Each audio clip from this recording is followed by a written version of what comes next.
Hello, everyone, and welcome to the Vegas Legal Magazine podcast. I'm Mark Fierro with Vegas Legal Magazine publisher Tyler Morgan, joining us today, Fierro Communications Vice President Jeff Haney, and thank you so much for joining us today. If you have any interest in business or gaming or the law and have been around Las Vegas for any length of time, you know the name John O'Reilly, Chairman and CEO of the O'Reilly Law Group. O'Reilly served as chairman of the Nevada State Gaming Commission at a pivotal time in the state. Organized crime was rampant.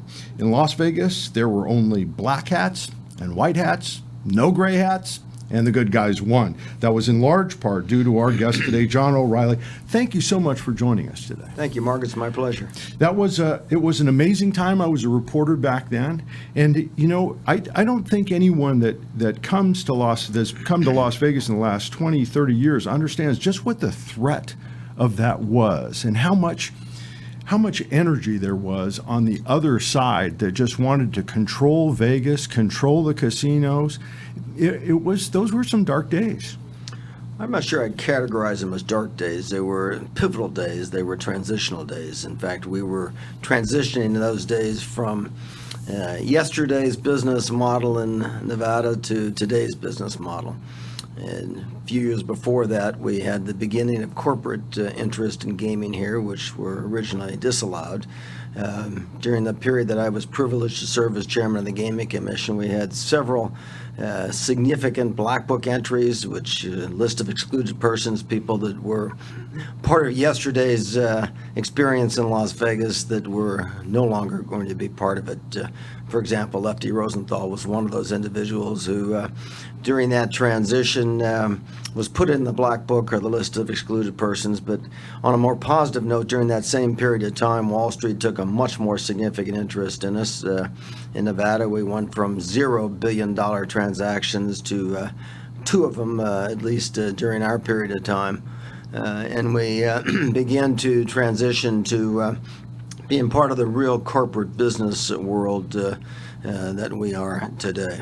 Well, I remember I saw it up close because I was getting chased by these guys and I was chasing them as well. But when I look back at that time, I don't think any of the corporations ever would have taken us seriously had we not dealt with them in so robust a fashion. Dick Bryan, Governor Miller, these guys they just stayed on it, and you stayed on it as well. And what came of that, like you say, it was shortly thereafter. That's where the Mirage came from. That's where the MGM came from. But those guys had to get out of the way. Well, it was all part of that pivotal period of time that we had during those years. And like I say, those of us that were there were truly blessed to see us go from yesterday to today, which is the bridge for tomorrow. I'm not going to filibuster, but there is one thing. At the end of your tenure, you wrote a report that was very forward-looking. Jeff and I read it, and it was amazing how many of those things had come to pass, that gaming would be ubiquitous, that we had to brace ourselves to compete not only regionally, nationally, but internationally as well. You nailed it. Well, there's no doubt about it, frankly. As we looked at it during that period of time, I actually did a survey of the industry as part of what would you typically say is a business planning process that nobody quite understood. And the answers to those questions to every non-restricted licensee in Nevada were part of the basis for that report. They were never published. It was all provided to us in confidence in terms of their input and their suggestions. But it allowed us to see some of the issues quite clearly. In fact, I was blessed to spend time with people like Kirk Kerkorian, Steve Wynn, Barron Hilton, Henry Gluck, who provided an awful lot of insight and wisdom in terms of what they saw gaming was going to be as a result of that insight and wisdom, and in particular in terms of time spent with Kirk Kerkorian.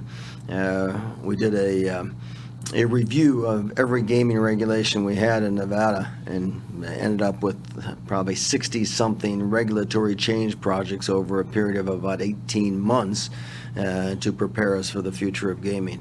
So that's all part of that report that you mentioned, and it's all part of what we did during that period of time, which typically our agenda would have backup that would be a couple feet high, sometimes higher, that we were not only expected to read, but we did read every bit of it because it was our job. And just for those who may not be aware, what were the years that you served as chairman of the Gaming Commission? Basically 87 to 91. So that report we mentioned came out in 91, and as Mark mentioned, it really is prescient if you take a look at it, not only in the areas of foreseeing and kind of predicting the fact that Nevada would soon be competing with gaming corporations and just the gaming in general in other states, in other cities. I mean, if you harken back to that time, it was essentially Nevada and Atlantic City, maybe a few tribal casinos here and there were probably popping up. But what really jumped out at me reading that report was the coming competition in the ensuing years and decades, and also how technology would change the gaming field. The author of that report, you and your colleagues mentioned that computers were going to make a huge impact on the gaming world, and that certainly has happened. Both of those things have certainly come to fruition. What was it that allowed you to see so clearly into the future of the business at that time? And for me, I've been blessed with a great educational background. For a couple of years, I worked doing audits for Arthur Andersen, then a couple of years doing tax returns for what was then called Ernst & Ernst, then Ernst & Winnie, now Ernst & Young. And so I had a broad background in the business world, not only in Las Vegas, but elsewhere. I also had an MBA degree to go with my broad-based legal experience. And frankly, all of that came into play and was a tremendous benefit for me as chairman of the Gaming Commission, because I was able to not only see the business issues, but see the legal issues, see the accounting issues, all of which, were very important to Wall Street, who was going to be very, very prominent in the future of our industry, simply because we needed big dollars, and the only place to get big dollars was from Wall Street and those who invested big dollars through Wall Street. Hence, we had the first billion-dollar transaction was when Harrah's and Holiday Inn had a transaction in probably 87, 88 in that area. And then we had the Caesars Greenmail attempt by a guy named Sosnoff who wanted to take over Caesars. It was another billion-dollar issue, and it was a real awakening in terms of how dependent we were on Wall Street, but also, more importantly, what an incredible opportunity we had to expand the business that before that time people thought was just a bad habit, that is gambling, into a global industry. Neither I nor Kirk or anybody else, I think, foresaw the depth and the breadth of that expansion around the world. And you mentioned Indian gaming or tribal gaming. There weren't many then. In fact, during that period of time, one of the other exciting evolutions was I am signatory to the first compact in the history of the United States of America, because as they were negotiating, lobbying, legislating in Washington, D.C. about what can and should be done about tribal gaming, Senator Reid thought that it should be done in concert with state gaming regulators. Others said that's impossible. We proved it was possible because we entered into a compact with the Fort Mojave Band of Indians that was the first compact in the history of the United States that I believe, if you look to the halls of Congress and the congressional records, you'll see was probably the equivalent of Exhibit A in terms of, yes, we can have compacts.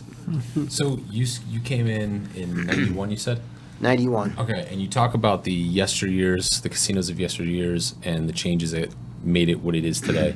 We've seen movies like Casino and whatnot where, they're basically just, guys are walking out with bags of cash out the back door of the casinos. I mean, how crazy was it? And, or should I say just how wild really was it back then before you got in that you had to how much you had to clean up?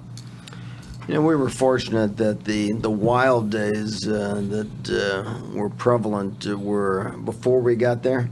We were on the tail end of, as you describe it, the wild days, and on the forefront of the corporate days or the Wall Street days. So yeah, and I mentioned Lefty Rosenthal, he and others, we cleaned up, so to speak, by putting them on the list of excluded persons, and we ended up with dealing with those issues, some of the Tropicana skimming issues that involved Carl Thomas and others. But we were in sort of the cleanup mode from yesterday, the planning and the execution of the business model, the regulatory model for tomorrow.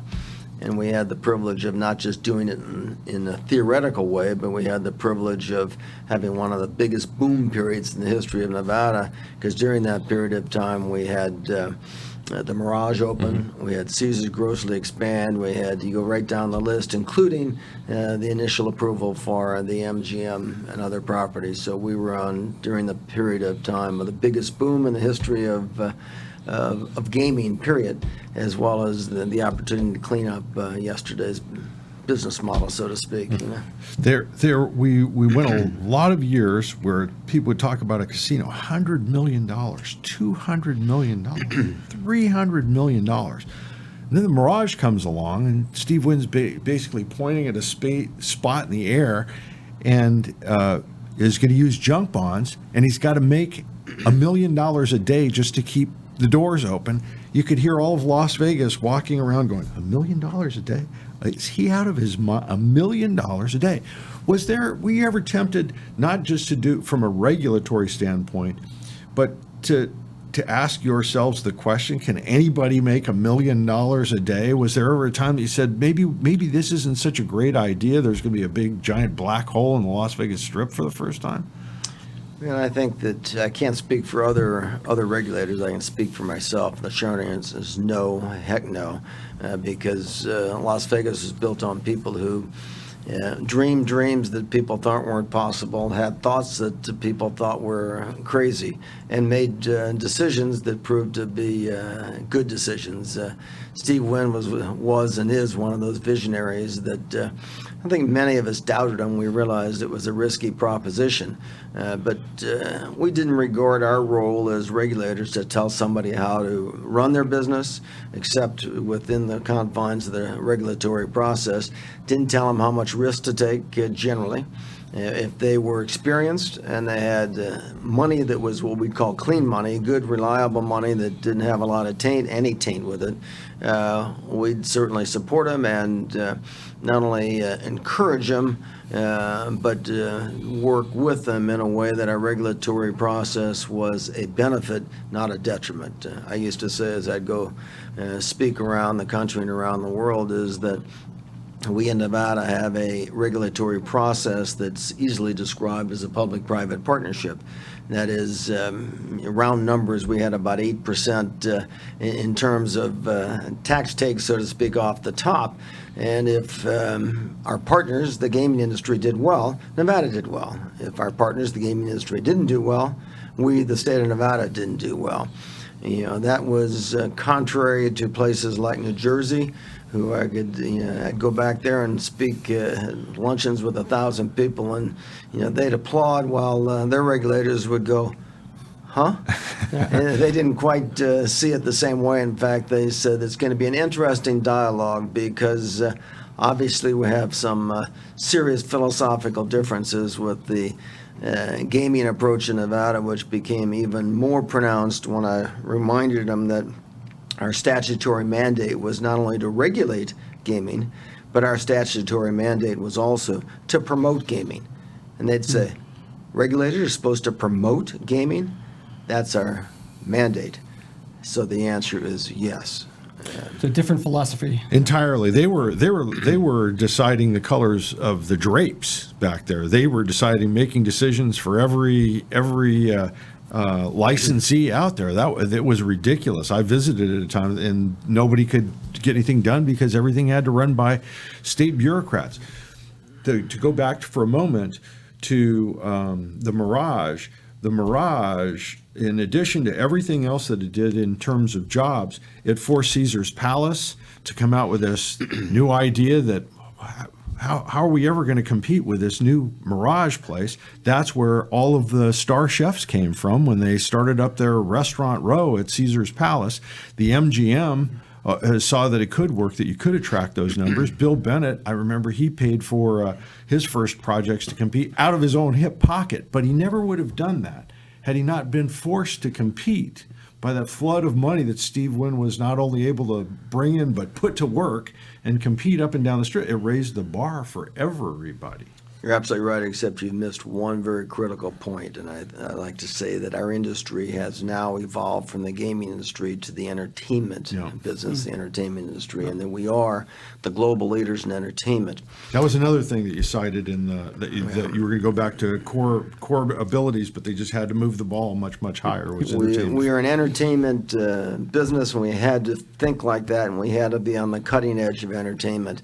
And among other things that happened during that same period, you're talking about Mirage, and we had the good fortune, I did from our law office, to be part of it, not only from the negotiation standpoint of all the business terms, whether it be related to Siegfried and Roy here in Japan and New York, and then back here at the Mirage, was to see the results of Steve Wynn, Kenneth and Irvin Feld, investing round numbers $100 million in a stage production that changed the world of entertainment.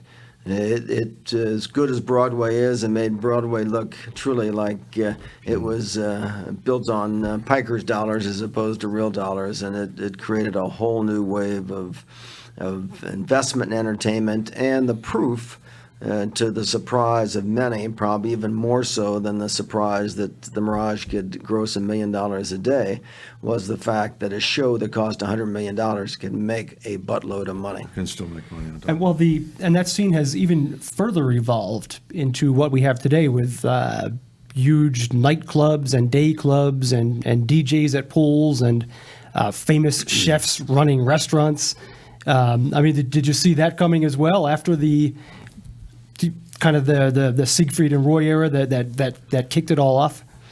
I did, and it was a hard sell in those days. In fact, one of my really good friends, a guy named Joe Niederlander, who is part of the four Niederlander brothers that have Niederlander theaters in New York and live experiences elsewhere for many, many years. He thought that Las Vegas should be the theater capital of the world. We haven't gotten there yet. I predict that we still can get there. His belief is, though, that to do so, you had to have shows that were consistent with why people came to Las Vegas. They needed to come here to be entertained, to have a fun experience.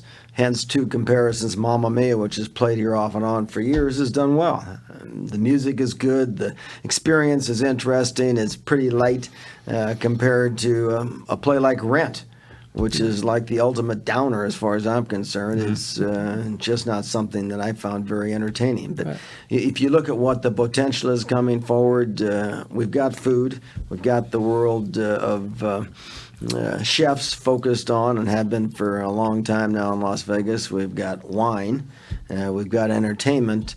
And I think that every other kind of entertainment that's out there should be part of this experience as it is on an ongoing basis. And I think a theater district is one of those opportunities among several that can still be plugged in and played in our environment.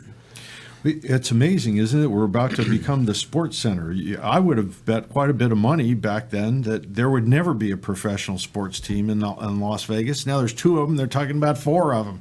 I wish I would have had your money then. I would have taken that bet.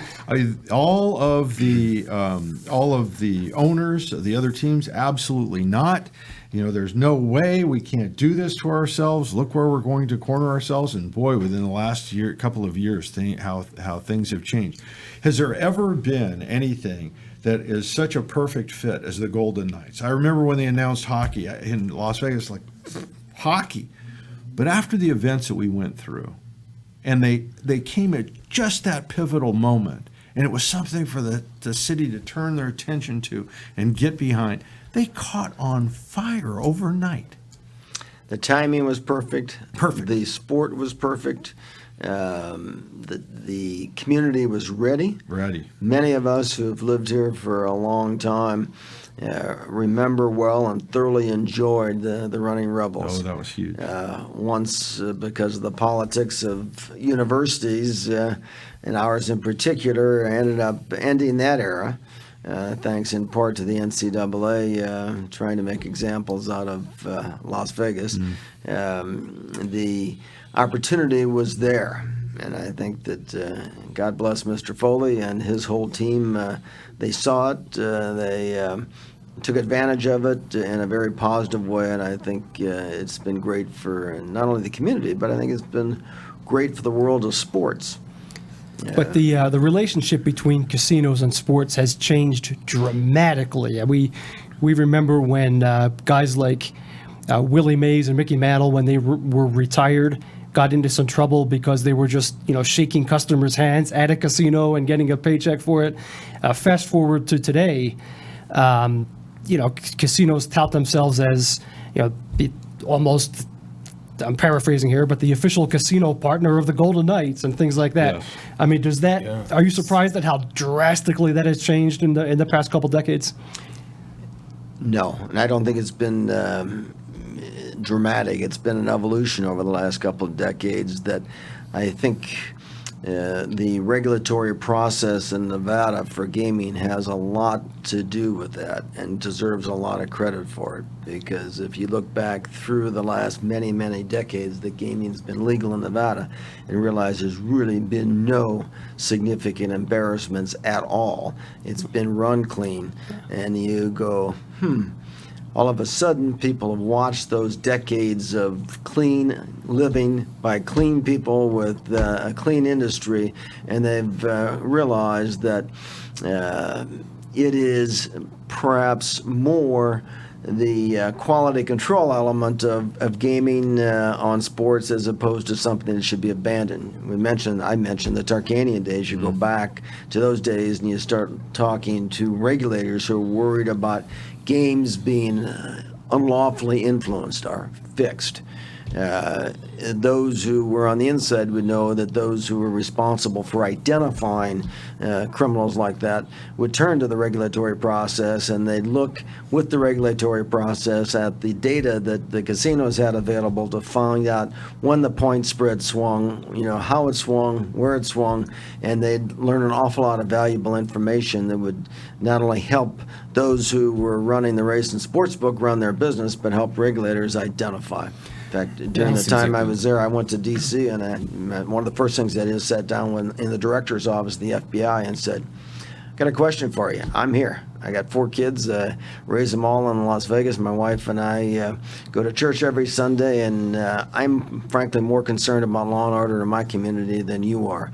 But I just want to make sure that we spend enough time together that you have the trust and the comfort level, and so do I, that we can work together as opposed to at odds. Because if we can work together, we're going to do a lot more good, because every one of those licensees is going to do anything that we ask them that's reasonable for the good of our community and to enforce the law.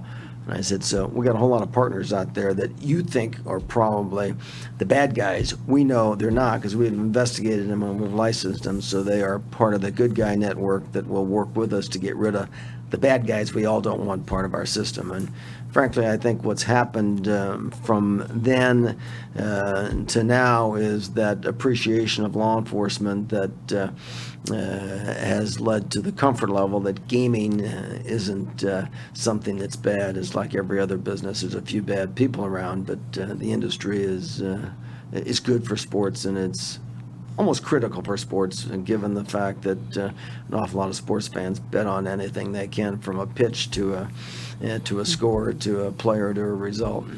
Are there any projects where you're in the Gaming Commission that stand out to you because either they were kind of so absurd that you can't imagine they were even presented, or when they came through, they went through and you look back and you think, man, I never thought that was going to be such a success?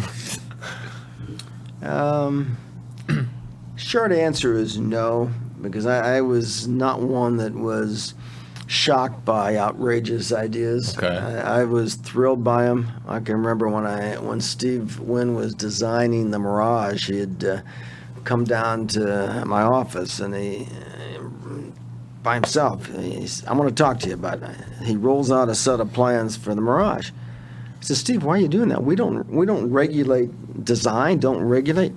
Well, he said, this will make a long story short. He said, but I want your input. I said, you do? He said, yeah. He said, I know you built waterfalls in your backyard, and you built pools, and you've created a model for, basically an entertainment model for casinos. And he said, I want your input on what I'm doing here.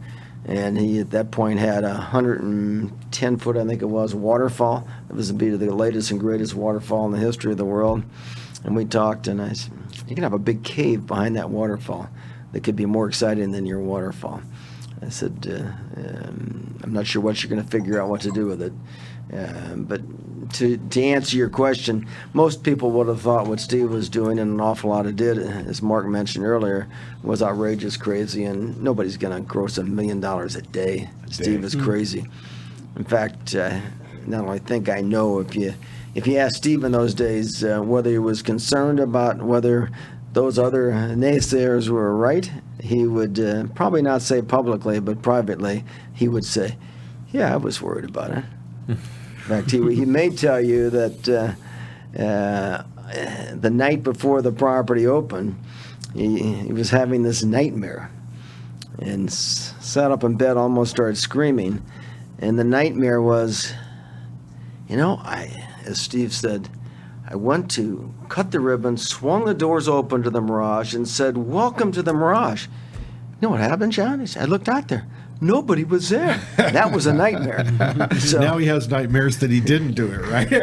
So That would be the only Steve was as brilliant and as aggressive as Steve was and is in terms of business. All those naysayers created some doubt in his mind, but obviously not enough to do anything other than what he believed in. It takes some real steel. I will say this: you brought up the role in regulation and how much of a role it played. Jerry Jones, out of all of the owners that could have stood back with their arms crossed and said, this doesn't make any sense. He was the cheerleader for Las Vegas to get the Raiders. And it wasn't because he thought it would be a great idea for Las Vegas. He said, look what it'll do to the NFL. You put $5 on a game, you're watching that game from the beginning to the end. This is a new life for the NFL. He saw it coming. He knew how accretive that this city, run correctly, could be to the NFL, one of the greatest brands in the world. I think you're right. And I'll bet if you ask him, he would also tell you he'd rather travel to Las Vegas to play than Oakland. Just a guess. I'm going to guess. I'm with you. You mentioned the first couple of billion-dollar deals in Las Vegas, one of which involved Caesars. And here we are today, and in the gaming business, mergers and acquisitions and takeovers are still a big part of the scene. In fact, Caesars just got taken over again in the past week or so. Do you view this as the more things change, the more they stay the same? Or do you look at these deals being made today and see them as infinitely more complex than those in years past, especially in the early days, as you mentioned before? I think it's all part of the evolution of a business that's grown from a relatively small single proprietor business to a major corporate enterprise that has tentacles around the world. You can't be a major player in the gaming industry without having the capacity to reach not only around the United States but around the world. And if you look at the benefits of leadership that we, from a regulatory standpoint, but also we, from an industry standpoint, have provided to the world of entertainment through gaming, you realize that those complexities, those business challenges, those significant multi-billion-dollar deals are all part of the corporate world today. And that's where our business is, that's where we are. It has opportunities, but it also has risks. I think one of the likely events of you call it takeover, they might call it a merger, but the business combination that you're going to see is we may very well have a sale of some of the properties that are now part of it, that big conglomerate, to other owners who, like Phil Ruffin, would provide a whole new competitive force in our community that I think is very healthy. And I've often said that if you want to find a textbook example of pure competition, look at what happens up and down our strip. And the exception to that, the economists would say, but you don't have freedom of entry. You got a barrier of entry called licensing. I agree. Once you get past that barrier of licensing, every one of those properties up and down the strip, any place in our community, any place in the world, are playing with the same products. A lot of times the same suppliers, and a lot of times the same customers. And it's how they present them, how they preserve them, how they mature them, that makes a difference in the levels of their success. Or, as I've always said, they've got a right to fail too, and some do. But it's all part of the business model. It's almost as if the pendulum has swung. It looked for some time that there were going to end up being two gaming companies on the entire strip that was just going to keep consolidating. And now with El Dorado, one of the first things that they're doing, because they're not as big a company, they're talking about selling off some of the portfolio in order to, so they don't have that big spread. And right away, you named him, Ruffin pops up and says, we might be interested. And so it's interesting. We're very amoeba-like. I was afraid that we were going to get into this consolidation point when, from an employee standpoint, there's only a couple of places that you could work and stay on the strip.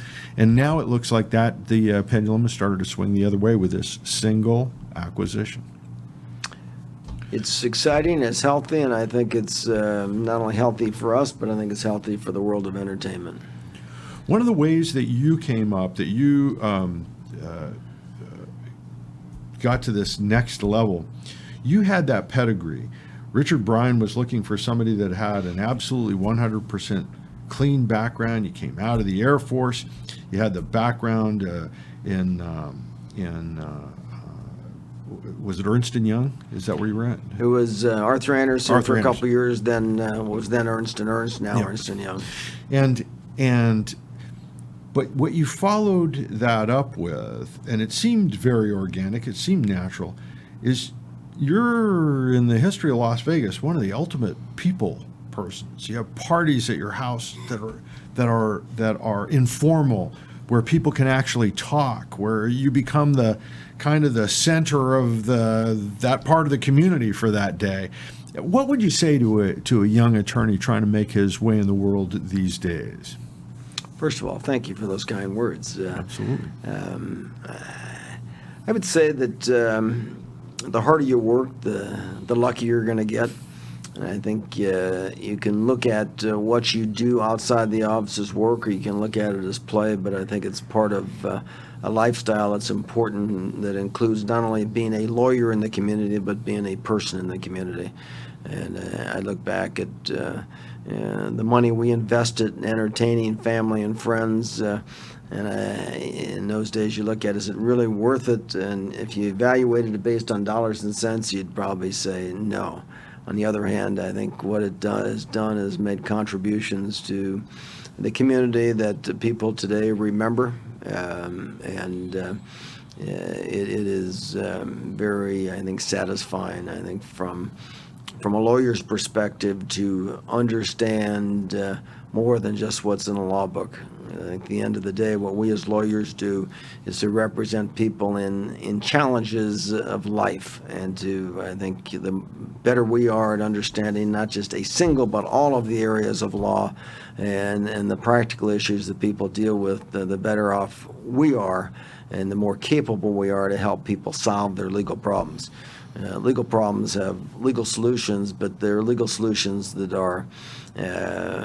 have to be tempered with practicality and reality, because we lawyers can't always turn to a page in the book of laws to come up with a solution. That have to be a part of a practical solution that involves everyday life, the community, as well as the law. What are you up to these days? Pardon? What are you up to these days? Well, I'm up, same thing I've been for the last almost 50 years. That is practicing law and doing business deals and transactions. The O'Reilly Law Group continues to have a full-service practice. That is, we deal with everything from significant business transactions to significant pieces of litigation. Our office has the good fortune through the years of dealing with everything from startups to $1 million to multi-million-dollar to billion-dollar transactions, and from small, medium to large, including multi-billion-dollar pieces of litigation. I think as a result of that, we are well-versed in virtually every area of the law, which, as we were talking a few minutes ago about healthcare and the challenges of dealing with ailments, the law is no different. The whole body of law is something you need to have knowledge about if you're going to present a solution or a game plan to come to a solution. Just like a healthcare issue has to have somebody that understands all the pieces and how they fit together. So we have that ability, and we use those skill sets and that ability to serve a myriad of clients, from, like I say, startups to major corporations every day.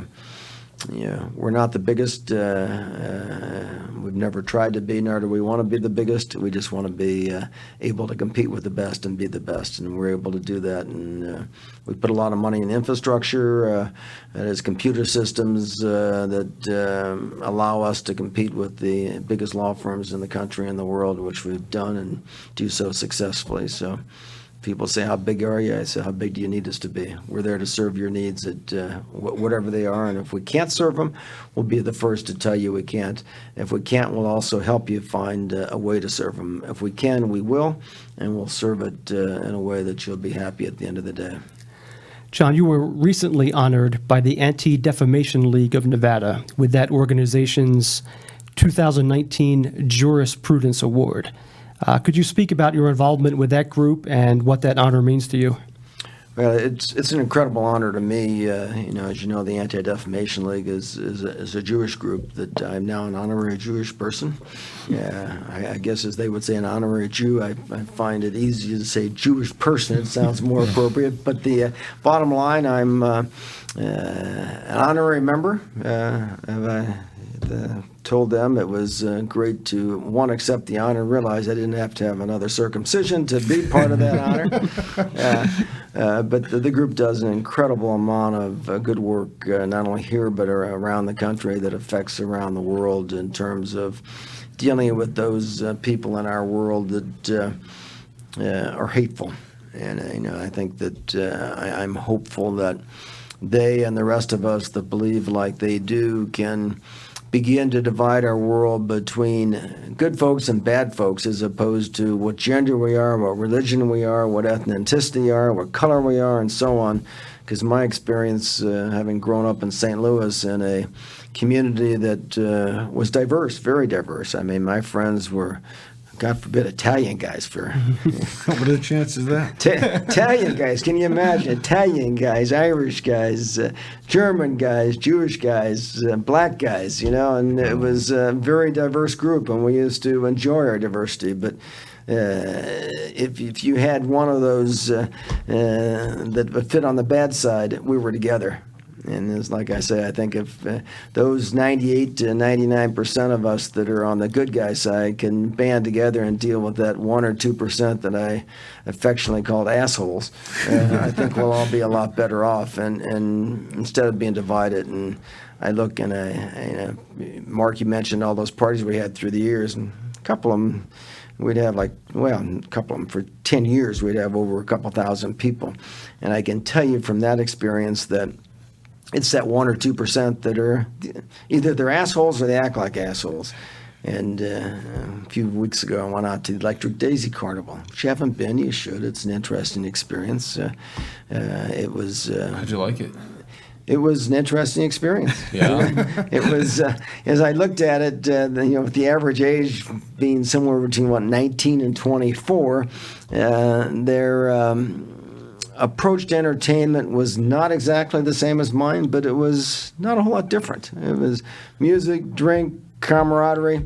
But as I'm talking to the guys that run it, and I said, okay, when you're dealing with this, and I looked at what they did from what we did, and it was just same basically, except scaled up in terms of security, in terms of trash, in terms of medical, in terms of transportation. I said, out of this group that you have out here, 450,000 people over a few day period, what percentage are assholes? He goes, 1% to 2%. I said, so if you catch them, make an example out of them, and control them, he said, the rest is relatively easy. Yeah. But it's finding those who fit into that description and weeding them out that makes the rest of it easy. He said before they do some serious damage that can ruin an experience. For everyone. Because as we all know, entertainment, like life, is pretty fragile. If it turns out that it's a bad experience in a little way, it can ruin the entertainment experience. That's what people focus on. So. Yep, that's just it. So hopefully the ADL, which is your question, and others that believe like they do, we do, can band together and basically tell those people no that want to divide us by anything other than good and bad, and get on with celebrating our diversity and making life good for all of us. In accepting that award at ADL, you said a special thanks to Sam Lionel. And Jeff and I was going to say we're working on a case, we're still working on a case with Sam Lionel. It is amazing, isn't it, that what we had fixed in our minds, how long a career could span, and he's just broken that to pieces. He turned 100 years old. He's still going strong. Things have changed in terms of the numbers, the way that we forecast our lives, and you're as active now as the day that I met you. It's true. How do you do that? How do you stay connected? I know you travel the world. I know you're in Zurich or in Hong Kong or in Macau or someplace, and yet you manage to stay connected. Well, part of it is I like to follow the Sam Lionel model. I work every day, sometimes 7 days a week, sometimes 10 or 11 o'clock at night, sometimes 4 o'clock in the morning. But I don't work all those hours every day. In today's world, I've found that you can be very active and have an awful lot of variety that I find is mentally stimulating. And for me, travel is part of what the O'Reilly Law Group does now, because we have clients that and client obligations in different parts of the world, different parts of the country. And what I found is with 2 smartphones, an iPad, and 2 laptops, I can set up 5 screens any place in the world that I can have video conferencing, I can have telephone conferences, I can do 3 sets of documents at once, no matter where I am. That is very beneficial to the client who needs instantaneous service. And, there's some opportunities and challenges when you're in different time zones.